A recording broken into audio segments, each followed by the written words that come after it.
तर गाईको ट्र्याक्टरमा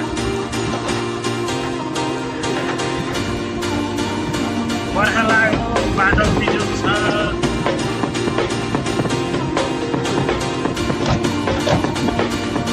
फाल्टाफुल्टी त्यत्तिकै छ।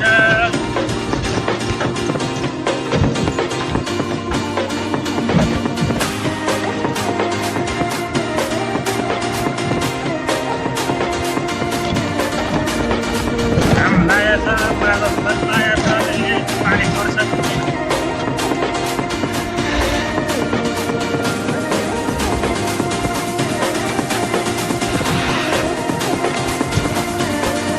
अहिले चाहिँ म ठ्याक्कै उता साइड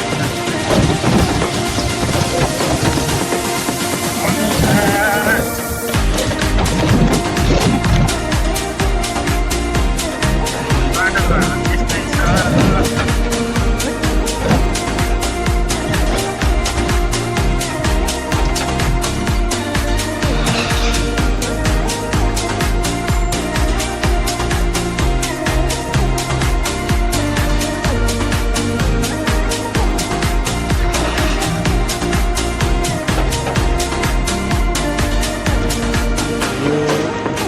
धनुषा जिल्लाको दृश्य हो।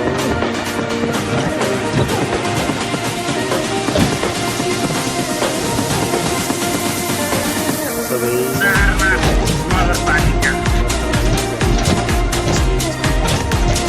हामी सबैले सावधानी जाउँ, आफूले बचाउँ, यसलाई बचाउँ।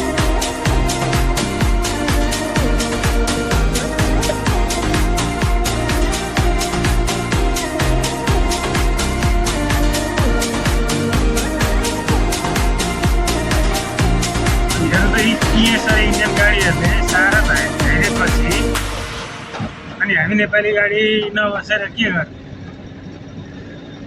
सब रात छ, इन्डियन गाडीले खाइदियो मार्केट।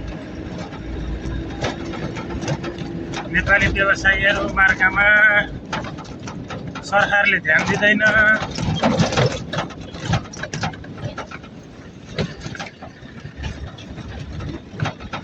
आवाज उठाउँदा सुन्दैन।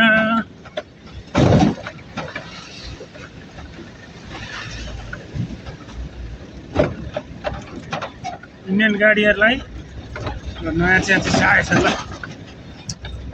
इन्डियन गाडीहरूलाई ट्याक्क बोर्डरमा रोकेर बोर्डरबाट पल्टी गर्ने हो भने हामीलाई त सस्तो माल हुन्छ, कुनै गाडीलाई मार पर्दैन। 12 चक्के, 14 चक्के, 6 चक्के, ट्रेला सबैले माल पाउँछ। तर साइजका गाडी आइदिन्छन् इन्डियाबाट माल बोकेर, अल नेपाल भ्याइदिन्छन्। अनि के गर्ने? नारायणगढबाट आएको न बसले खाली खाली छ, यसले पनि के तेल हाल्ला।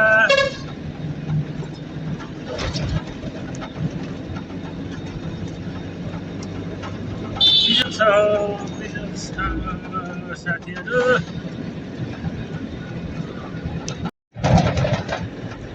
हेलो हेलो साथीहरू, असारको 27-28 गतेदेखि बसेको, आज साउनको 9 गते बल्ल ठिक भेटेर 8 गते हिजो गाडी लोड गरेर आज हिँड्दैछु। साथीहरू इटरी राख्न नआउनु है, माल छैन, माल छैन। 6-7 दिन बसाइलो छ। बजार मन्दी छ, मन्दी पुरै। दिनमा 10-12 गाडी भन्दा लोड भइरहेको छैन।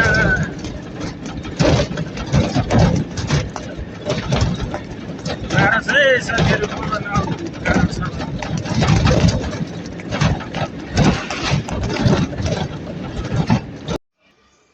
तनहुँ जिल्लाको गोर्खा भन्ने ठाउँमा छु अहिले। गोर्खा नै आबुखैरेनीमा। टक्क बिहानको दृश्य, वरिपरि डाँडाले घेरिएको छ, शीतल छ, रमाइलो छ।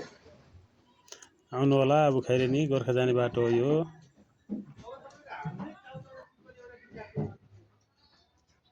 चाहिँ आबु खैरेनी खाली गरेर कामले नि यसले टोर बियर लोड गरेर काम गर्नलाई गरिरहेको छ। गैँडाकोट भेडाबारी आइपुग्यो। यहाँ बियर लोड भइरहेछन् यहाँ गाडीहरू। काम चलिरहेको हुनुको ट्याट्याट्याट्याट्याट्या गरिरहेको छ, धेरै मेसिन म पनि बियर लोड गर्न आएको गाडीहरू पालोमा लाइनमा लोड बसिरहेको छु। गर्नलाई लाइनमा बसेका छन्। एकचोटिमा 12-13 वटा गाडी लोड हुन्छ। तर गर्मी असाध्यै साथीहरू यहाँ अहिले 12 बजेदेखि सुरु भएको तिर परेर भरे बाफ्लो 6-7 बजेसम्म लोडिङ। म पनि पालो पुरेर बसिरहेको छु। अब यो लोड यहाँ लोड चाहिँ भत्काएर भइसकेपछि बनाउँदै पक्कै रहेछन्। पनि मेरो पालो आउँछ। तर गर्मी असाध्यै गर्मी छ साथीहरू, यहाँ असाध्यै गर्मी छ। किनकि अब यो घाम त लागेको छैन, तर आज गर्मी चाहिँ गर्मी छ बढी। भट्टी नै भयो नि अब बियर बनाउनु